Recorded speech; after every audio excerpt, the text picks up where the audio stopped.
Madame, monsieur, bonsoir. Bienvenue sur France 3, Limousin, c'est le 19-20. Voici les titres de ce mardi 17 avril. Nous irons au Dora, où le conseil municipal est au bord de la rupture. Les adjoints pointent du doigt une attitude qu'ils jugent autoritaire de la part du maire. Tout cela sous le regard médusé des habitants de la commune. Nous nous sommes rendus sur place. Les jeunes Limousins survitaminés, c'est le thème de votre feuilleton de la semaine. Ce soir, nous partirons à la rencontre de Lucas, futur avocat, réalisateur, vice-président du Crous. Il est aussi très engagé dans la lutte contre le harcèlement à l'école. Un garçon généreux et survitaminé, vous verrez. Et puis en basket, le CSP joue ce soir à Beaublanc, 29e journée de Pro A. Les Limougeaux rêvent encore des playoffs. Ce soir, ils reçoivent Boulazac. Coup d'envoi de cette rencontre cruciale à 20h. Mais avant cela, il fait beau, il fait chaud. Le record de température aujourd'hui est détenu par la ville d'Argentat, en Corrèze. À 17h, il faisait 27 degrés. La médaille d'argent revient à Limoges, où il a fait jusqu'à 25 degrés cet après-midi. Idem à Brive, 25 degrés. Et si vous cherchiez la fraîcheur, il fallait aller à Saint-Léger, la montagne en Haute-Vienne. 19,7 degrés tout de même. Il fera encore plus chaud demain. Tous les détails avec Delphine Roux, juste après ce journal. Et le beau temps, c'est aussi l'herbe qui pousse. Avec ces longs mois pluvieux, elle est bien grasse. Et au moment de démarrer la tondeuse, vous avez été nombreux à le faire cet après-midi. Mais parfois, ça coince un peu. Regardez ce reportage de Gwenola Berriou et Noël Vaille. Chez ce couple de retraités, en cette belle après-midi ensoleillée, l'activité jardinage s'est imposée. Monsieur au rotophile, madame à la tondeuse. Avec l'arrivée du printemps et la pluie de ces derniers jours, la nature s'est épanouie et dans le jardin, le travail ne manque pas. Là, ce coup-ci, ça a bien poussé avec la flotte, le soleil, Ça adore ça, la nature. Nous, moins, mais la nature, oui. Là, je passe vraiment parce qu'elle est très haute, mais autrement, je fais la méthode mushing, c'est-à-dire je tends tous les 3-4 jours et je ramasse pas. Mais là, elle était vraiment trop haute, il fallait que je ramasse. Encore faut-il éviter la panne de remise en route. Chez ce réparateur de matériel de jardinage, c'est le rush depuis quelques jours. Les tondeuses à réviser s'accumulent, car au moment de démarrer, il y a eu un petit problème. C'est la transmission qui ne marche pas bien, les lames qui ne sont pas affûtées ou qui sont vieilles, si vous voulez, qu'il faut remplacer. Mais malheureusement, il manque un bout de lame et c'est ça l'inconvénient. Alors quand ils arrivent dans une herbe qui est de printemps, elle est beaucoup plus forte que, si vous voulez, l'été. Et quand ils ont fini la saison, oui, l'herbe n'est pas difficile à couper. Mais aujourd'hui, en pleine saison, pleine pousse, c'est la catastrophe. Ça ne marche pas. Pour éviter ces problèmes, quelques conseils. Démarrez 2 ou 3 fois pendant l'hiver votre matériel et pensez à changer le carburant. Car une chose est sûre, votre tondeuse va devenir votre meilleur ami pendant les prochains mois. Votre meilleur ennemi. Allez, ça y est, la saison touristique est donc lancée en Limousin. Ici, il y a les paysages, les villages qui sont exceptionnels, mais il y a aussi les artisans d'art. Ils contribuent largement à l'attrait touristique de la région. Exemple à Collonges-la-Rouge avec Thierry Giraud et Laurent Durusquec. Angèle Perrier a repris la boutique artisanale de ses parents il y a 12 ans. Elle est née, travaille et habite Collonges. Alors l'affluence des touristes, elle connaît. La plupart du temps, les visiteurs se montrent curieux et à chaque fois, l'échange est une véritable valeur ajoutée. Ils posent plein de questions, ils demandent où c'est fait, si c'est fait ici, si c'est nous qui faisons tout. Ils expliquent à leurs enfants. Voilà, regarde la dame. Regarde, c'est la dame qui fait. Artisans du cuir, couteaux faits main, savon, lait d'ânesse, les produits estampillés corréziens font recette. Exposer son savoir-faire est une démarche qui séduit. Ça permet aussi de faire vivre le village justement dans les périodes un peu moins touristiques et ça donne surtout de la vie au village. Ouais. C'est important, ça donne encore une fois une âme et on a l'impression d'avoir des gens qui sont impliqués dans leur village et en tant que touriste c'est agréable. Promouvoir l'artisanat est l'un des points forts du village. Certes, les boutiques de souvenirs ont également pignon sur rue, mais le côté fait main est à l'évidence porteur, une vitrine pour la commune. C'est très très important pour le village et on espère qu'il y en aura de plus en plus. Parce que les artisans locaux, c'est vraiment du travail fait sur place avec leurs moyens personnels. Le retour d'un temps presque estival et les vacances scolaires sont synonymes de forte fréquentation. L'artisanat devrait en sortir gagnant. Voilà ce que l'on pouvait dire sur le beau temps aujourd'hui et ça va continuer. Jour de grève demain et jeudi à la SNCF, le trafic sera très perturbé. 63% des transports prévus sur le Limousin, un seul aller-retour. Paris, Limoges, Toulouse. Un accident de la route cet après-midi vers 16h40 sur la commune de Comprégnac, sur le lieu dit La Jante. Une moto et une camionnette sont entrées en collision. La pilote de la moto, une femme d'une 50aine d'années, a été transportée au CHU de Limoges. Elle est grièvement blessée. Un autre accident de la circulation impliquant 2 voitures immatriculées en Angleterre. C'était à 17h sur la commune d'Azalery. Un adulte et un enfant ont été légèrement blessés. En bref, hier, cet accident sur l'A20 à hauteur de Bessines, un fourgon de la direction interdépartementale des routes a été percuté par un véhicule de livraison. 2 agents qui travaillaient sur un chantier de nettoyage ont été blessés. Ils sont tous les 2 sortis de l'hôpital ce matin. Sur les 12 derniers mois, la DIR du Centre-Ouest déplore 13 accidents. C'est la crise au Dora. Que se passe-t-il au sein du conseil municipal? Des dissensions éclatent au grand jour entre le maire et ses adjoints. Depuis quelques jours, le dialogue semble rompu. Reportage sur place, Louis Roussel, Mathieu Daigremont. Le Dora, commune désunie. La tension est à son comble au sein du conseil municipal. Entre ses 2 adjoints et le maire, le dialogue est rompu. Le manque de communication est flagrant. Aujourd'hui, on est dans une impasse au niveau communication. Le maire décide seul. Nous n'avons plus accès aux dossiers, du moins à des dossiers importants. Et nous souhaitons que ça change. Un isolement du maire pénalisant pour la vie locale. Chaque dossier donne lieu à des tensions. Exemple, la création d'une commune nouvelle ou encore l'élaboration du récent budget. La semaine dernière, tout a éclaté au grand jour lors du conseil municipal. Tout a explosé au moment du budget car il a été construit seul. Et on voit par le rejet de ce budget que l'ensemble du conseil, toute une équipe, a posé le doigt sur un dysfonctionnement éclatant. Un maire blâmé aussi pour des propos vulgaires et déplacés qu'il aurait tenus publiquement. Nous avons rencontré Bernard Magnien, mais il n'a pas souhaité s'exprimer. Une situation de crispation jugée désolante par les habitants. C'est ennuyeux parce que après ça pose des problèmes. Quand on veut faire quelque chose, si l'un dit oui et l'autre dit non, on ne peut plus rien faire, c'est bloqué. Ça fragilise vraiment beaucoup tout ce qui peut se faire au sein du Dora dans les mois qui viennent et dans les années qui viennent. Voilà, on peut penser au mondial du mouton, on peut penser à plein de choses, mais c'est triste d'en arriver là. Le mondial du mouton, un rendez-vous majeur pour la commune. Le Dora a 14 mois pour retrouver une cohésion municipale. Et la prochaine réunion du conseil municipal est prévue pour demain soir. Le feu vert a été donné par le préfet de la Corrèze pour la création d'une usine de granulés de bois sur la commune de Vian. Souvenez-vous, le projet était largement controversé par une partie des habitants de la commune. La préfecture a donc signé l'arrêté préfectoral donnant un avis favorable à la construction prochaine de cette usine. Le projet sera présenté aux habitants en préfecture jeudi matin à 11h30. Les jeunes Limousins survitaminés, c'est le thème de notre feuilleton de la semaine. C'est une expérience très négative qui en partie fait de lui un garçon qui consacre son temps à combattre les injustices. Nous partons à la rencontre de Lucas, d'Aïsibine, Romain Bureau, Robin Droulez. À 21 ans seulement, Lucas a déjà plusieurs vies. Jeune homme pressé, perfectionniste et survitaminé. Cet étudiant en 3e année de droit assume depuis 2 ans la mission de vice-président étudiant du Crous. Parce qu'elle n'y arrive vraiment pas pour savoir si son dossier est vraiment complet, demande de logement ok. Comme chaque mercredi, Lucas d'Aïsibin fait le point sur les dossiers individuels qu'il défend en matière de bourse et de logement.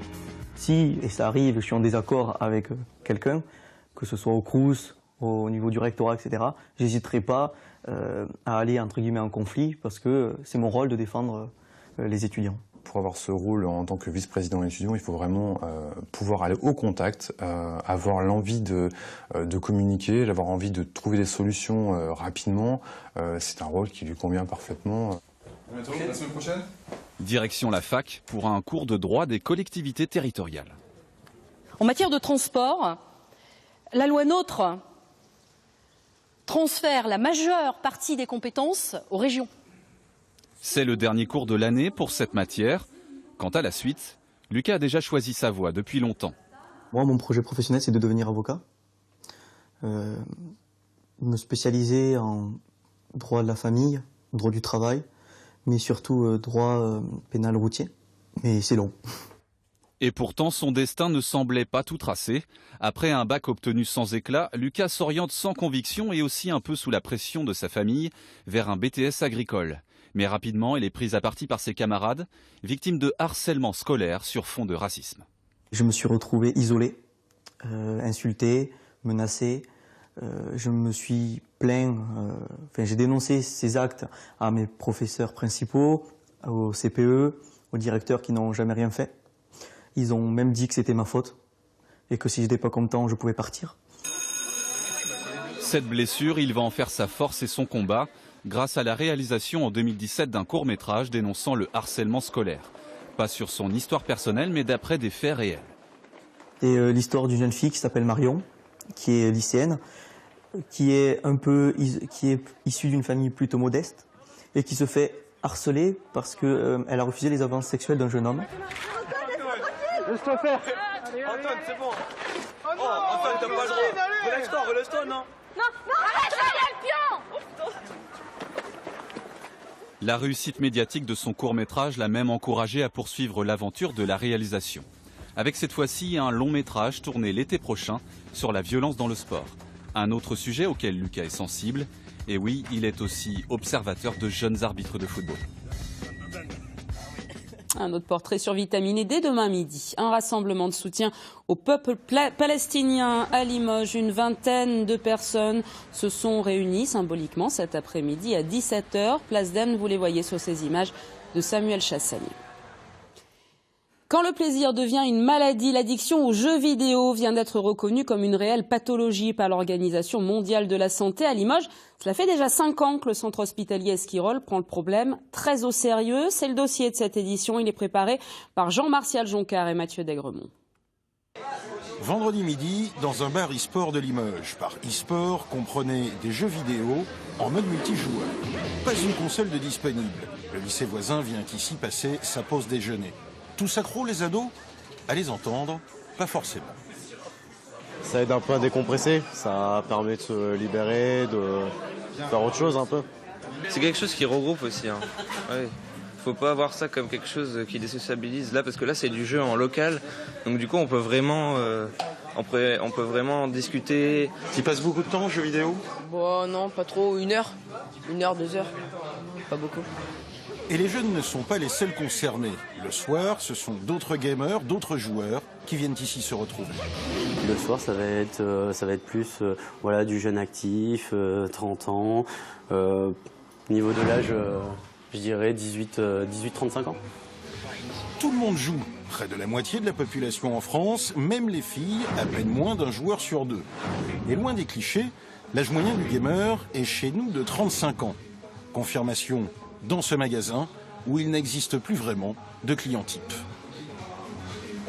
Qui achète du jeu vidéo? Un peu tout le monde, c'est beaucoup les parents avant tout, hein, pour les plus jeunes. Après, on a beaucoup d'ados maintenant qui viennent avec leurs petites cartes, qui font eux-mêmes leurs petites courses.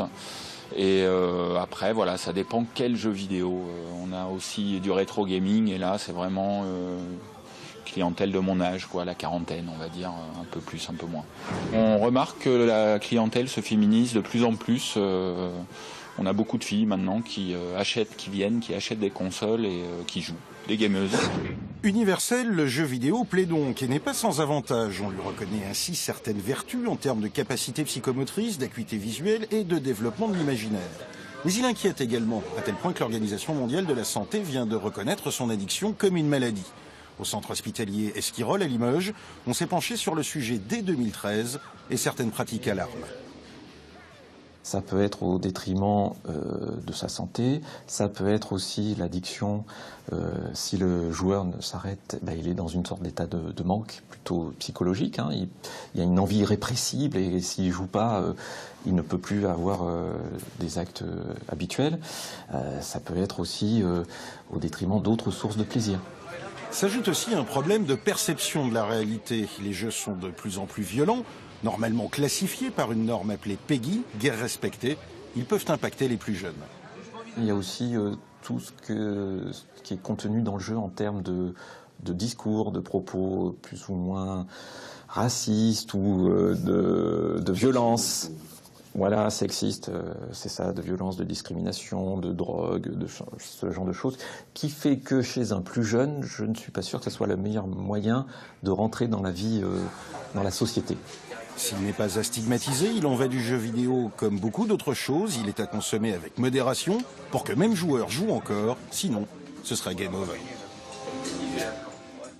Il est 19h16, c'est l'heure du sport. Sur France 3 Limousin, on débute avec du basket. 29e journée de Pro A pour le CSP qui reçoit ce soir Boulazac avec sa 9e place au classement et à 5 journées de la fin de la saison régulière.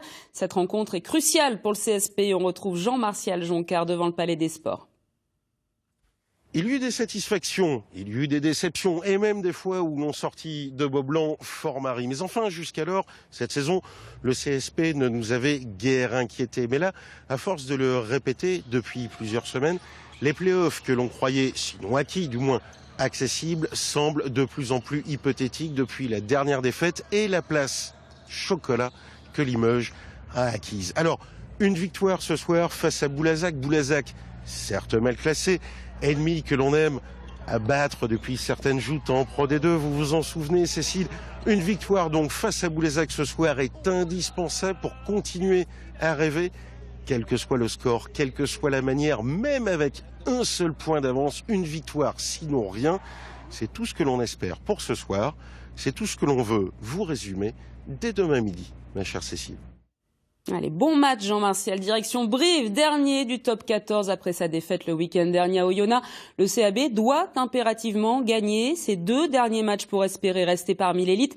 Cet après-midi, l'entraînement était ouvert au public, un public qui a toujours un avis. Grégoire Alcal et Laurent Durusquec. Les supporters sont plus nombreux que d'habitude cet après-midi au bord du terrain. Le grand soleil et les vacances jouent bien sûr, mais pas que. Chez ces inconditionnels, le soutien est maximal. Ah oui, moi j'y crois toujours. Ouais. Jusqu'à la fin de la saison, j'y croirai. Moi, ouais. Je suis venue d'Agen. Moi, mon conjoint et mon fils supportent le SUA et moi je supporte le CA Brive. Je suis venue exprès pour les soutenir. Personne derrière, on accélère. On pousse jusqu'au 22. À l'image de la séance physique imposée par le staff, les prochains jours vont être intenses, comme pour ces supporters présents jusqu'au bout. Je viendrai tous les jours soutenir les joueurs.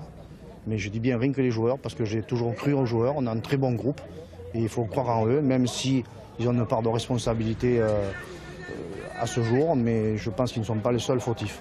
Il nous reste 2 matchs. Ces 2 matchs, il faut les jouer à fond. Essayer d'aller faire un petit quelque chose à Paris, ne serait-ce que de prendre un point. Et puis après, il adviendra ce qui doit advenir. Et puis voilà. Du côté du staff, la défaite à Oyonnax ça fait mal et la séance vidéo d'hier a été mouvementée. On a la chance de pouvoir encore redorer notre blason par rapport à l'engagement et l'agressivité et l'honneur qu'on doit apporter au maillot. Les cartes sont dans les mains des joueurs. Maintenant, ils doivent s'assumer et faire mieux. Pour se sauver, le CAB doit compter sur au moins un faux pas d'Oyonnax lors des 2 dernières journées et bien sûr faire le plein de points. Un voyage dans le futur. Maintenant, nous sommes en 2024 en plein Jeux Olympiques d'été. Ils seront organisés, vous le savez, à Paris. Mais Guéret se prépare déjà à accueillir des athlètes. Guéret, ville olympique, c'est un reportage d'Emmanuel Denano et Nicolas Chigot. À Guéret, dans la plus grande discrétion, le président du club international de VTT, Creuse Oxygène, œuvre à la réalisation d'un rêve. Faire de la préfecture du département une ville pré-olympique. Depuis le 15 décembre dernier, appuyés fortement par la municipalité, les dossiers techniques et politiques se consolident et laissent entrevoir un rayonnement planétaire. C'est de mettre la ville de Guéret un petit peu en avant, en lumière, ce qui n'est pas si courant à la limite pour la Creuse. Donc ça serait pour nous effectivement, enfin quand je dis pour nous, bien sûr c'est pour la Creuse. Et la ville de Guéret a un élément important aussi de développement peut-être dans l'avenir, puisque ça permettra aussi d'améliorer peut-être des structures sportives existantes qui ont besoin bien sûr de rénovation pour pouvoir accueillir ce genre de programme pré-olympique. Et pour ce faire, l'Institut régional de formation jeunesse et sport situé sur les hauteurs de la ville devrait être rénové afin d'accueillir les athlètes VTTistes. Sans oublier les amateurs et autres supporters qui devraient eux aussi investir la ville pour le plus grand bonheur des commerçants. C'est indéniable qu'il y aura des retombées. Maintenant, il ne faudrait pas qu'elles soient uniquement sur la durée des Jeux Olympiques. Il faudrait que ça puisse perdurer après sur les années qui suivent. La Creuse a besoin d'être connue et d'être connue sur de bons aspects positifs.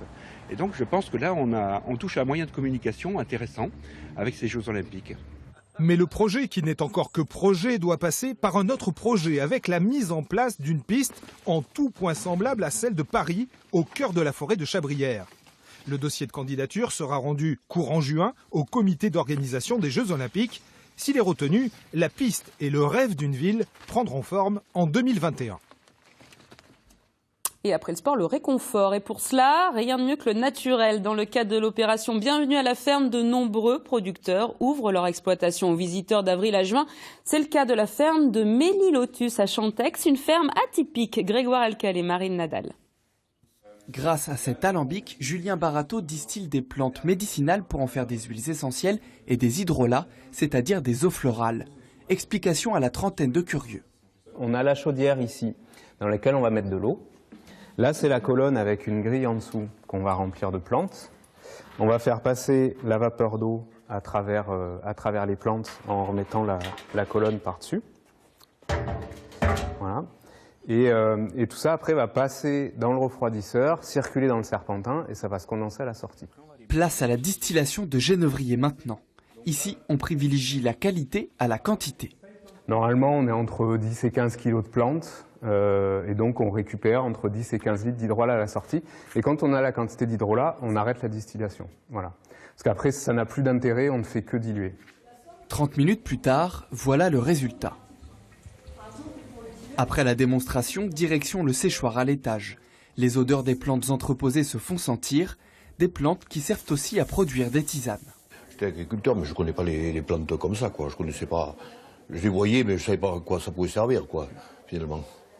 Les visiteurs ont aussi pu découvrir le jardin de la ferme. Si les plantes sont quasiment absentes à cause du mauvais temps de ces dernières semaines, on profite quand même. On se rend compte qu'avec assez peu de moyens et des choses assez élémentaires, il y a des gens qui arrivent à faire presque des miracles, avec ce que donne la nature. À la fin de l'après-midi, tout le monde a pu goûter la tisane faite maison. Et le 19-20 se poursuit avec la météo de Delphine Roux. L'édition nationale reviendra quant à elle sur la grève de la SNCF. C'est reparti pour 2 journées. La mobilisation faiblit sensiblement, sauf chez les conducteurs. Résultat, toujours de grosses perturbations. Prochain point sur l'actualité en Limousin demain midi avec Jérôme Piprot. Nous on se retrouve demain soir, 19h. Passez une excellente soirée. À demain.